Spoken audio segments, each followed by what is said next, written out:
Goeiedag en baie welkom by ons aanlyn bediening. En as hierdie jou eerste keer is wat jy inskakel, wil ek jou nooi, gaan volg ons op al ons social media platforms op Facebook en op Instagram, sodat jy op hoogte kan bly van alles wat gebeur hier by Doxa Deo Stellenbosch. En ek wil jou ook nooi, subscribe ook op hierdie kanaal, as jy ons volg van ver af ook, dan kan jy op hoogte bly van ons preke en ons Woensdae woordvat, wat jy altyd doen. So ek wil jou nooi, raak betrokke van ons op ons social media platforms, en dan ook wil ek jou nooi, kerk is so lekker in persoon. En as jy jouself bevind in die Stellenbosch omgewing, wil ek jou nooi, Sondagoggend 9:00, kom ons hier by mekaar by 38 Praat, waar ons, dit is meer ons familiediens, waar ons Doxa Deo Kids personeel reg staan om jou kind net te bedien op 'n amazing vlak, ook elke Sondag 9:00 die oggend, en ook vir ons, dan kan ons ook hier so saam net kerk hou, en ons kan saam kerk beleef, die fellowship, die saam aanbid, saam woordbediening, dit is so amazing, en dan ook, as jy 'n student is, 'n tiener is, 'n young adult is, 'n jong werkende persoon is, wil ek jou nooi 6:00 op Sondaande, ook hier by Doxa Deo Stellenbosch op by 38 Praat, het ons aandienste wat ons noem SNL, wat bietjie meer gaan oor die vrae wat ons het in die lewe as jong mense, en hoe ons dit net kom vervang en kom beantwoord met God se waarheid in die lewe.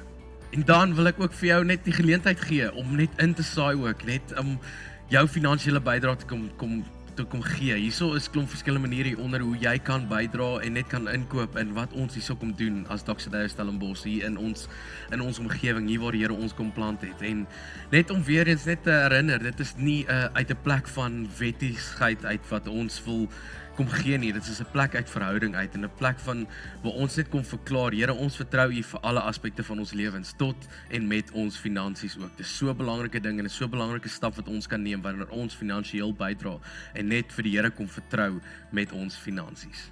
So, vandag is 'n baie opwindende dag, want jy gaan iemand anders te sien vandag in die preekstoel hier by Doxa Deo Stellenbosch, en dit is Marilet, JT se vrou vandag, en ons is besig met hierdie reeks wat ons noem Monday Morning Atheist, en ons vra hierdie vraag, is jy dalk besig om God af te skakel in die werksplek? En ons het net gedink, dit sal so 'n amazing geleentheid wees, net om bietjie te hoor van iemand wat wel in die koöperatiewe wêreld funksioneer elke dag, en ons sien baie uit om te hoor wat sy vir ons gaan sê, juis omdat sy in hierdie plek funksioneer elke liewe dag. So sit terug en kry vir jou 'n lekker koppie koffie, en kom ons luister wat Marilet vir ons gaan sê. Dis 'n voorreg vir my om vandag saam met julle te kuier. Vir die van julle wat my nie ken nie, ek is Marilet. Ek en JT het mekaar 19 jaar terug ontmoet in Doxa Deo se Metamorfo. So dis 'n goeie plek om jou lewensmaat te kom ontmoet. En ons is nou amper 15 jaar getroud. So 'n bietjie van my lewensverhaal voor ek julle van iemand anders lewensverhaal vertel. Ek het aanvanklik 'n baie sterk plan gehad vir my loopbaan, en die Here het my in daai metamorfo jaar kom laat hulle rigting verander.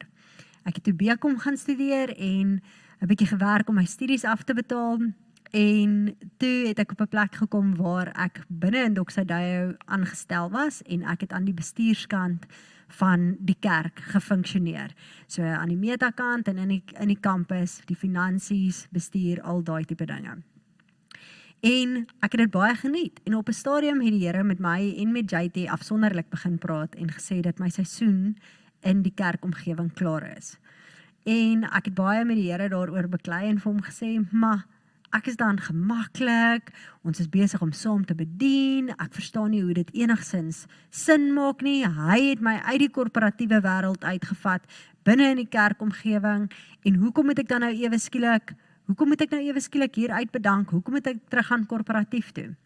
En ek onthou eendag het hy vir my, ons het een Sondag voor kerk, het JT die televisie aangesit, en Joyce Meyer het 'n gedeelte van haar storie vertel, oor waar die Here besig was om haar te skuif uit haar omstandighede uit. En sy het vertel dat sy regtig nie lus was om te skuif nie, en die Here het vir haar gesê, dis tyd om te gaan, en hoe dinge in haar omgewing van funksionering ewe skielik ongemaklik begin raak het. En toe eendag kom die Here na haar toe en hy sê vir haar, dis soos 'n voël wat in die nes sit, 'n arend wat in die nes sit. En solank as wat hy gemaklik is, gaan hy net daar bly sit. En die ma-arend gaan dan en sy gaan trek die sagte vere uit, en sy trek die sagte blaartjies uit, en sy trek die sagte takke uit, tot hy uiteindelik net op hierdie koue, harde klip sit, wat hom forceer om te vlieg. En in daai tyd het ons toe regtig hard gebid en die Here het vir my gesê, dit is tyd om in die korporatiewe wêreld in te gaan. Lang storie kort, ek is nou die afgelope 8 jaar by Ocean Basket. Ek is die hoof van menu vir Ocean Basket, so ek doen 20 lande se spyskaarte en ek's deel van die leierspan daar. So toe ons nou besig is met hierdie Monday Morning Atheist, het JT van die begin af met my gepraat en gesê, dit sal vir hom so lekker wees as ek 'n bietjie van my storie ook met julle kom deel, aangesien dit die wêreld is waarin ek daagliks funksioneer. So vandag wil ek begin deur 'n bietjie van Jakob se storie te vertel. So sy ma het gesukkel om swanger te raak en sy pa het toe gebid en vir die Here gevra, Here, asseblief mag ons 'n kind kry. En in die tyd het die Here toe gesê, dit is reg, julle gaan swanger raak. En Rebekka het voordat die kinders gebore is, het sy in haar maag gevoel hoe die 2 seuns met mekaar beklei. En sy het na die Here toe gegaan en gevra, maar Here, hoekom gebeur hierdie ding dan nou met my? Wat het ek verkeerd gedoen? En in daai tyd het die Here het God haar geantwoord en hy het vir haar gesê dat daar 2 nasies binne in haar besig is om te groei en dat die jongste, die oudste sal oorheers en dat hy die leier sal wees van die ouer een en dat nasies hom sal volg. En vandag weet ons dat die Here baie gereeld in die Bybel praat oor ek is die God van Abraham, Isak en Jakob, nie Abraham, Isak en Esau nie. So, meer oor daai 'n bietjie later. So toe hulle gebore word, het Jakob Esau se voet vasgegryp en Esau het eerste uitgekom. Hy het natuurlik Esau se eersgeborene reg verkoop. Ek bedoel, goeie kos is goeie kos, maar jy verkoop nie jou eersgeborene reg nie. En Jakob en sy ma het so ver gegaan om vir sy pa te gaan bedrieg, vir Isak te bedrieg. So, hy was regtig op 'n plek waar hy bereid was om te fight vir sy eie sukses. Maar in sy soeke tot sukses, het dit hom op 'n plek gebring waar hy God heeltemal geïgnoreer het. En na hy nou Esau se eersgeborene reg gekry het en toe sy pa bedrieg het, en die seun gekry het wat eintlik die eersgeborene toegekom het, toe besef hy, sy boetie gaan hom doodmaak, maar soos sy boetie gaan hom regtig doodmaak. En hy vlug toe, en in daai vlug is hy op pad en hy slaap 'n aand met sy kop op 'n klip. En in daai tyd kom die Here en verskyn aan hom in 'n droom, en hulle twee veg daai hele aand met mekaar. En vir my voel dit was 'n geveg vir Jakob se hart. Jakob wat sy hele lewe lank gelabel was as bedrieër. En die Here kom sê, ek kom maak 'n verbond met jou. En wat vir my ongelooflik is, in vers 15, hierdie speel af in Genesis 28, en in vers 15 kom die Here, en hy gaan gee vir Jakob 'n seun, en hy 'n seun wens, en hy sê vir hom, ek gaan jou God wees, en ek gaan vir jou hierdie grond gee, waarop jy nou slaap. En ek gaan jou terugbring na hierdie land toe, en jy sal 'n sterk nasie wees. En ons almal weet, dat Jakob se naam toe later verander word, na Israel, want die Here sê, ek gaan jou seën, en ek gaan jou 'n volk maak, en ek gaan jou 'n nasie maak, en jy gaan nie 'n bedrieër verder wees nie. En toe Jakob wakker word van dit af, toe in vers 16 sê hy, when Jacob awoke from his sleep, he thought, surely the Lord was in this place, and I was not aware of it. Nou, ons elkeen het 'n funksionering waar ons elke dag mee besig is. Het sy of dit jou skool is, of dit jou werk is, of jy 'n bly by die huis mamma is en dit is jou funksionering binne in jou gesin, of dit by die universiteit is, daar waar jy van dag tot dag wil funksioneer. Die Here wil inkom in daai plek in, en hy wil deel wees van daai situasie. So ons is besig met die Monday Morning Atheist reeks. En ons het almal al op 'n stadium met die Here beklei oor die situasies waar binne in ons onsself bevind, binne in ons plek van funksionering. So Jakob het in die woestyn met die Here beklei en regtig 'n fight gehad vir sy hart en die Here het die koning van sy hart geword daardie dag. Ek het al baie sulke struggles gehad. Daar was 'n spesifieke aand in Sabie Park, so 7 jaar terug, wat ek regtig met die Here beklei het en ek beleef het, dit was asof ek met Jakob, asof ek Jakob was, wat met die Here gefight het, die hele nag deur. En so het die Here daai aand ook my hart kom verander. En daar is dalk situasies in jou lewe waar jy op hierdie oomblik besig is om met die Here te wrestle en vir hom te sê, ek sien jou nie in my situasie nie, ek weet nie dat jy hier is nie. En die Here sê, ek wil my fokus op jou kom plaas en ek wil jou wys dat ek binne in jou situasie is. Al voel jy nie eers dat jy dit kan sien nie en al is jy nie eers bewus daarvan nie. So as 'n kind het ons 'n liedjie geleer wat sê, laat ons skyn vir Jesus met 'n helder glans. Maar ons het ook in dit 'n leuen begin glo. Want in die liedjie sê dit, gaan skyn jy jou lig hê, ek en myne en jy en joune. Ek moet vir myself veg. Jakob moes vir homself veg. Jy moet vir jouself veg. And God is watching us from a distance. So in hierdie hele proses is ons besig om 'n leuen te begin glo. Ek weet nie of het jou ma dit dalk al vir jou gesê, of jou pa, of jou ouma dalk, of dalk het jy dit al vir jou kinders gesê. Moet asseblief nie vir God pla met die klein onbenullighede nie. Hy het belangriker dinge om op te fokus. So, wanneer ons daai leuen begin glo, dat ek moet vir myself veg, hierdie is my battle om te gaan fight, dan begin ons glo dat die klein goedjies nie vir God belangrik is nie. So dit beteken, my werk is nie vir God belangrik nie. So dit beteken, ek is alleen. So dit beteken, ek moet hierdie self doen. En daarom het ons die Here nodig. Daarom het ons nodig om hom op 'n maandagoggend saam met ons na ons plek van funksionering toe te vat.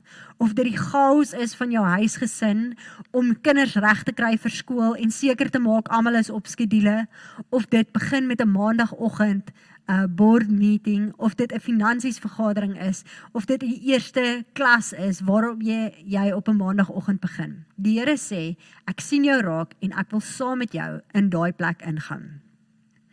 Hierdie stuk in Psalm 18 is vir my so mooi. Dit sê, I love you, Lord, and you make me strong. You are my mighty rock, my fortress, my protector, my rock where I am safe, my shield, my powerful weapon, and my place of shelter. So ek weet nie wat is besig om aan te gaan in jou lewe op hierdie stadium nie.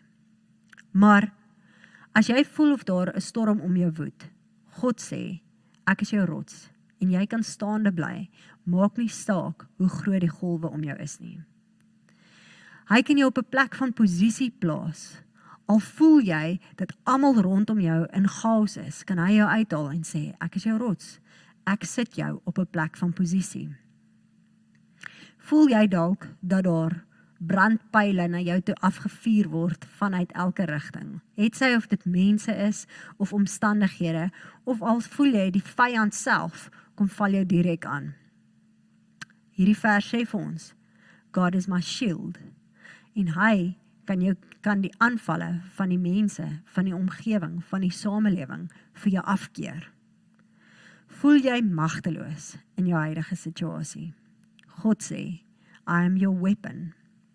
So hy gee vir jou 'n wapen van wysheid. Hy gee vir jou 'n wapen van kennis, 'n wapen van strategie oor hoe om 'n situasie te hanteer, hoe om vlamskerp te wees en aanvoeling te hê vir sy gees om op 'n spesifieke manier in 'n situasie te reageer.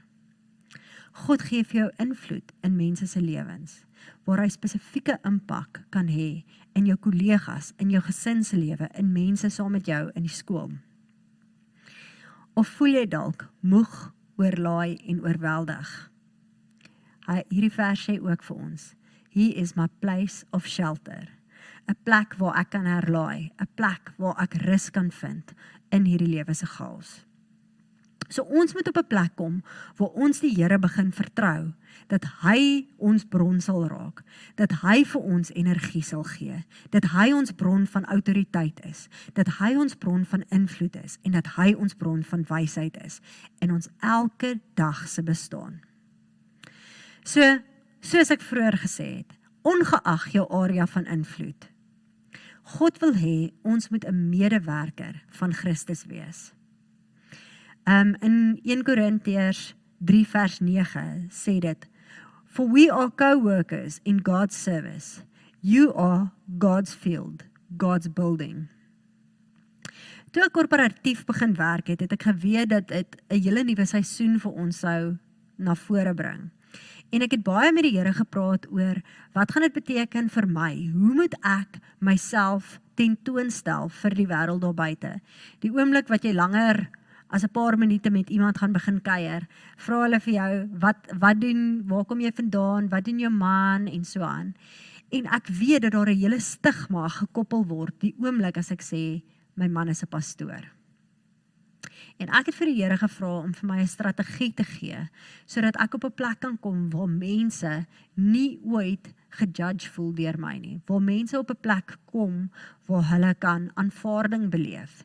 En ek het geweet ek stap in 'n wêreld waar everything goes en 'n baie minder veilige omgewing.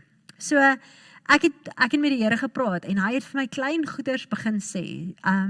Een van die goeders, 'n simpel voorbeeld, maar een van die goed wat die Here spesifiek vir my gesê het, is om nie te bid as ek middagete saam met my medewerkers by die werk het nie, maar dat ek net sal my ete begin eet en nie voor die tyd bid nie. En ek dink later jare het ek besef dat ek dink daai dalk 'n barrier gemaak het by vorige omgewings waar ek gefunksioneer het, waar mense voel jy's te heilig, nie dat enige van ons te heilig is nie, maar sulke tipe goeders. So daar's klein goeders wat die Here dalk vir jou wil sê, aanpassings wat jy moet maak, spesifiek in die omgewing waar jy funksioneer, wat jou op 'n plek sit waar jy invloed in mense se lewens kan hê. Die Here het ons op 'n plek kom plaas waar hy wil hê ons moet sy teenwoordigheid gaan vestig in die omgewings waar ons funksioneer. Hy wil hê ons moet 'n beeld uitstraal van die persoon van wie hy as God is. En hy wil hê ons moet sy doelwitte hier op aarde kom uitleef. So wat as ons werksomgewing anders kan wees? Wat as ons nie vir onsself hoef te veg nie? Wat as ons plek van funksionering 'n plek is waar die Here ons juis kom plaas het? Wat as ek nie eintlik net vis verkoop nie, maar die Here 'n doel met my het binne in Ocean Basket? Wat as ons 'n plek van veiligheid vir die wêreld kan skep daar buite, 'n plek van aanvaarding, 'n plek van liefde? Wat as ons 'n voorsmaakie kan gee vir mense oor wat dit is om in verhouding met God te staan? So ek het 'n goeie vriend van my en JT gevra om vandag deel van sy storie hier te kom vertel. Ons het mekaar, ek en hy het saamgewerk binne in Ocean Basket en ons het mekaar 8 jaar terug daar ontmoet. En deel van die storie wat ons vandag oor praat, om in jou werk regtig die Here te vertrou vir ook die mense rondom jou se lewens, is deel van die storie wat hy wil kom vertel vir ons vandag. So ek gaan nou oorgaan na Gerald. Well, thank you for joining me today. Yeah, thanks for the invites. Appreciate it. So you and I met 8 years ago. Yeah, exactly. What was it? Yes. 20. Okay, my maths is 2014. That's right. Yeah. In I think August. I joined August. I joined in August. You Yeah. see, exactly. It should be Good now. memory. Exactly. I joined yeah. in July. Wow, man. Yes. Okay. Yes. Okay, so yes. 8 years ago we met. 100%. Yeah. Hey, Yeah. figure 8. That's a good number. Okay. So Gerald, tell me a little bit about your journey with God. So I remember the first time that you and I had like a connection or a proper conversation. It was in the canteen. It was in the canteen. In You the are canteen, right. yeah. And what did we We speak about? chatted about. I think we chatted about Austria. Yes. Somebody well said done. somebody said to me something, are you flippin' German or something? And I'm like, hey, I'm Austrian. And then you overheard that or something. Then we spoke about Zeltweg. I probably chipped into your conversation. Yeah, I remember something like that. Mhm. That was actually quite cool because we actually realized we have a common ground being Austria, that you spent some time in the same town that I spent some time. And I think that was about, Yes. I was there in 97. You were there about 40 years later. So yeah. Yes. Yeah. Then I started probably laughing at the age gap. I Yeah, can't right. remember, 100%. but I probably would have. So, and that's where we started. And then from there, we became quite good friends. Exactly. I Yeah. would say. Hundreds. Yeah. One thing that I mean, my journey with God and my religion has been, yeah, I don't want to use the term on and off, but it was very strong when I was very young. I went through a really difficult time by myself. And while I was in that time, not so much in the family, but I had external support. I went to a horrible boarding school, and every Sunday there was a nice little Sunday class or a Sunday school, I think they called it, which is great. And I've still got a nice, beautiful wooden and copper crucifix cross from that. But as I got into my teens and then into like my older ages, I kind of lost a bit of a connection with God. And there was a point in my life, my mid-20s to early 30s, where I really disconnected and so on. And when I joined in 2014, and you and I met, I felt this strange connection, this comfort, because you and I, we actually started talking about religion. And obviously we talked about each other's families. What does everybody's families do?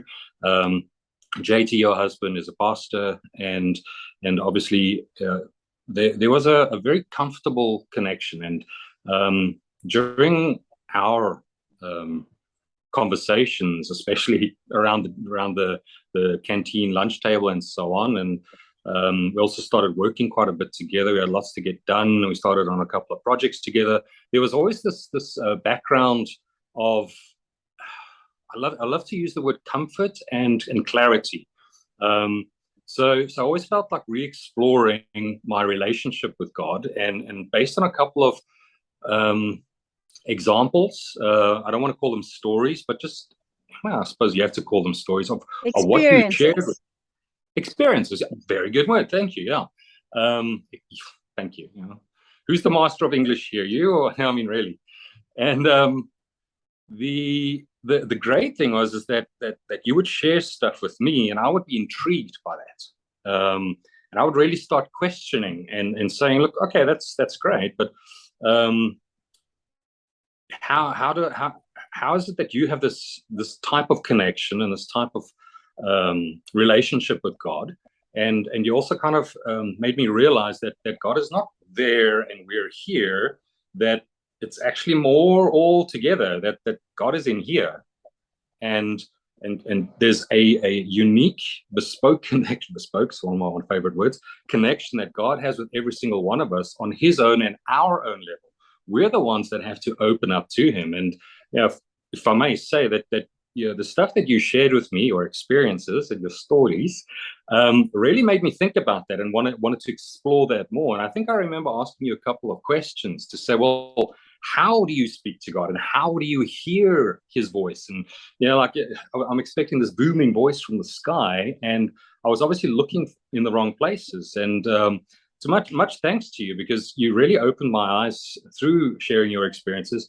And I never felt uncomfortable. I never felt, well, why don't you know? Or gosh, what's, there was never a judgment. There was never a type of, well, you should know this. If you have a relationship with God, then what's your problem type? You're always very nurturing and very comforting in the messages and so on, and that's what I really appreciate. And then we all know that I went through a tough time last year, and JT and yourself, you had a couple of beautiful sessions with me remotely, and I learned how to pray. I learned how to listen and how to ask for things. And I clearly remember it was actually about 2 years ago where I'd spoken to you, and you'd shared with me that God had spoken to you. And yeah, I don't want to openly admit it, but I do it for the sake of honesty and experience, is that I felt jealous. I don't know, jealousy is a really not good thing for anyone to experience, but I was like, okay, enough now. If Marilet can get these clear messages, I want clear messages. And I had the most amazing experience right after that. And from that moment on, I knew what my communication channel and how it works with God and how he tells me things and how he comforts me. And yeah, a bit of a strange saying, but I've never looked back since. I just feel that my relationship with God has grown more and more every day. And yeah, sometimes I don't fall on my knees and pray. But I always have a conversation, and I do feel that every time that I do literally fall on my knees and pray, there's a different speech, there's a different prayer that comes out of me, and you just have to speak what is on your heart. You don't have to follow this rigid example and routine. It is more of a take every moment and under your breath or even out loud. I do it sometimes driving in my car or riding in the forest on my bike. I scream out, "Thank you, Lord, for this beautiful moment." And I have had it at work as well in my new work environment. Obviously, Austria is full of a very deep religion and a rigid structure. They're very Catholic, Roman Catholic here. So they have a lot of traditions, a lot of days and periods where they follow certain rituals and so on and so forth. And that to me is nice. It's a nice remembrance, but it should not be only on a Sunday. It should not be only on Pfingsten. It should not be only Heiligen Drei Könige or something like that. It should be all the time. And it doesn't matter what that is and what situation that you're in. At work as well, I find myself sometimes just sitting there and saying, God, give me the strength and guidance to get me through this. And sure as anything, that strength and that guidance comes. And not once have I've also shared this kind of message with a couple of my new work colleagues, and a couple of them have really, really opened up to it. And no one's really felt uncomfortable about it or judged, because again, it's in the approach. It's not what you say, it's how you say it and how you adapt to the situation. And if you just purely open your heart and your mind and every rhyme and reason in your body, in your thoughts, then you will receive that message. And it's really incredible to have people like yourself, Marilet, and JT, and the entire community that I've met, to make one feel so comfortable and to really know that it's not just a Sunday theme, it's not just a special occasions theme, it's an everyday lifestyle, it's an everyday relationship. And yeah, that's my message. That's where I'm at right now, and glad to be able to share it. Thank you so much. I really appreciate it. And it is lovely to journey with you and to hear stories of what God is doing in your life and how he is transforming you and transforming situations, and how people around you are experiencing him because of the relationship that you have with him. So thank you so much for sharing with us, Gerald. I appreciate it. Thank you for allowing me. Yeah, I don't look at flowers and trees or anything in the same eyes anymore. It's always with a complete new appreciation and understanding. Well, thank you. Pleasure. So wat vir my ongelooflik is van Gerald se storie, is hoe hy eers op 'n plek was waar hy bereid was om so 'n bietjie te luister wat aangaan in my lewe en waar ek hom vertel het, oop en eerlik oor wat aangaan en wat die Here vir my vertel en so aan, sonder om ooit sy persoon aan te vat. En van daar af het hy op 'n plek gekom waar hy vir my al hoe meer vrae begin vra het. En hy het meer van die Here self gaan soek en gaan uitvind. En ek onthou pertinent 'n dag waar hy my een oggend vroeg gebel het en gesê het, hy sit al van vroeg die oggend af wakker, want hy het wakker geword met 'n woord in sy kop. En hy Hy het hierdie woord vir die eerste keer in sy lewe het hy dit beleef en hy weet nie wat dit beteken nie. En op Google, die eerste ding wat opgekom het, was die vers wat sê, wat die vrou by die put sê, die mense het toe gesê, ons glo nie meer in die Here as gevolg van dit wat ons gehoor het nie, maar ons glo nou in die Here as gevolg van dit wat ons self sien en beleef het. En dis vir my die ongelooflike deel van Gerald se storie, oor hoe hy self 'n ontdekking van die Here gehad het, en hoe hy self op 'n plek gekom het, waar hy regtig met 'n soeke ingegaan het, en nou in 'n lewende verhouding met die Here staan. En op 'n plek is waar hy met kollegas in 'n baie Rooms-Katolieke wêreld of 'n ortodokse wêreld, waar hy besig is om vir mense te wys wat verhouding met die Here kan wees. In Romeine 12 vers 1 en 2 is daar 'n gedeelte wat sê, So, here is what I want you to do, God helping you. Take your ordinary life, your sleeping and eating, going to work and walking around life, and place it before God as an offering. Embracing what God does for you is the best thing you can do for Him. Don't become so well adjusted to your culture that you fit into it without even thinking. Instead, fix your attention to God and you'll be changed from the inside out. So, ek wil sê, hierdie week, kom ons vat tyd, kom ons maak moeite, en kom ons kom op 'n plek waar ons, soos Jakob, daai klip gevat het, en olyfolie oor dit gegooi het, en gesê het, Here, hierdie plek is heilig, wil ek jou encourage, om in die volgende week 'n plek te vat, of 'n item te vat, binne in jou plek van funksionering, het sy of dit 'n klippie is, het sy of dit 'n pen is, of dit 'n hoekie is in jou kantoor, waar jy sê, elke keer as ek hierdie raak sien, elke keer as ek dit beleef, gaan ek herinner word dat die Here op hierdie plek is, selfs al was ek nie daarvan bewus nie. Ek gaan op hierdie oomblik so 'n bietjie deur 'n moeilike seisoen in my eie werk. En alhoewel ek nie 'n angstige persoon is nie, het ek nou die dag moes ek na 'n vergadering toe gegaan het. En ek was rarig so bang vir die vergadering, tot so mate dat ek in my kar gery het die oggend en ek het gebewe, so bang was ek om na hierdie vergadering toe te gaan. En op 'n stadium was dit asof daar 'n stilte oor my kom. En die Here vir my sê, maar wat doen jy? Jy hoef nie hierdie alleen te doen nie. Jy is nie alleen nie.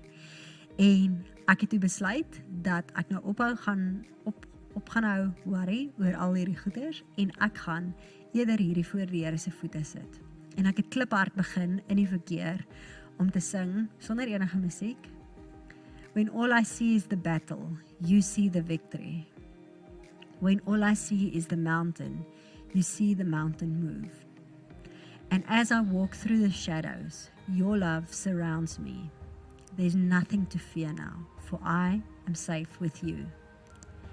And when I fight, I will fight on my knees, with my hands lifted high. O God, the battle belongs to you.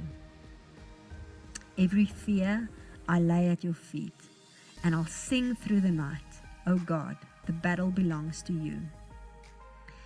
En dit het my op so 'n plek, ek dink ek het dit so 21 keer gesing daardie oggend. Ek werk in Montague Gardens, so daar was lekker baie verkeer op pad werk toe. Maar dit het my regtig op 'n plek gesit waar ek met 'n nuwe opinie ingegaan het in die situasie in. En ek het daardie dag 'n shield nodig gehad. Ek het daardie dag 'n wapen nodig gehad. En ek het daardie dag nodig gehad dat die Here my uit daai situasie lig en op sy rots kom plant. So ek weet nie wat is jou situasie vandag nie. Maar ek kom bid vandag dat jy die Here sal toelaat binne in jou situasie. En dat jy hom sal vertrou, dat hy vir jou die wapen sal gee wat jy nodig het, die skild sal gee wat jy nodig het, en jou op die rots sal plaas wanneer jou voete voel asof die golwe jou gaan omslaan. So, ongeag jou omstandighede, ongeag jou plek van funksionering, Die Here nooi jou in om hierdie week tyd te maak en te sê, ek weet die Here is teenwoordig in elke situasie, in elke vergadering, en ek nooi hom gefokus en pertinent in my plek in. So ek gaan vir ons bid. Here, ek kom sê vir U dankie dat U vir ons sê, jy is nooit alleen nie. Ek sê vir U dankie dat U ons kom kry op die plek waar ons is en sê, ek kom haal jou op hierdie plek en ek kom sê vir jou, ek is by jou, ek is met jou en ek wil die beste vir jou hê. Ek wil jou op 'n plek sit waar ek my seën op jou uitstort en waar jy op 'n plek is waar jy 'n seën is vir die mense rondom jou. Here, ek kom bid vir hierdie week wat voor ons lê, vir elkeen van ons, het sy, of dit by 'n skool is, of dit by die universiteit is, of dit by 'n huis is waar ons in die huisgesin funksioneer, of dit by ons werk is. Here, ons kom nooi U uit en ons sê, maak ons bewus van U teenwoordigheid, maak ons bewus van wat U wil hê ons moet doen, en maak ons oë oop, dat ons sal sien waarmee U besig is in ons omstandighede. Kom wys vir ons met watter mense ons moet gesprekke aanknoop. Kom wys vir ons wanneer ons moet ons stem dik maak en praat. Kom wys vir ons wanneer ons moet stil bly. Here, gee vir ons wysheid, gee vir ons krag. Kom wees U ons energie. Dankie dat ons hierdie van U af kan vra. En dankie dat ons weet ons is nooit alleen nie. Amen.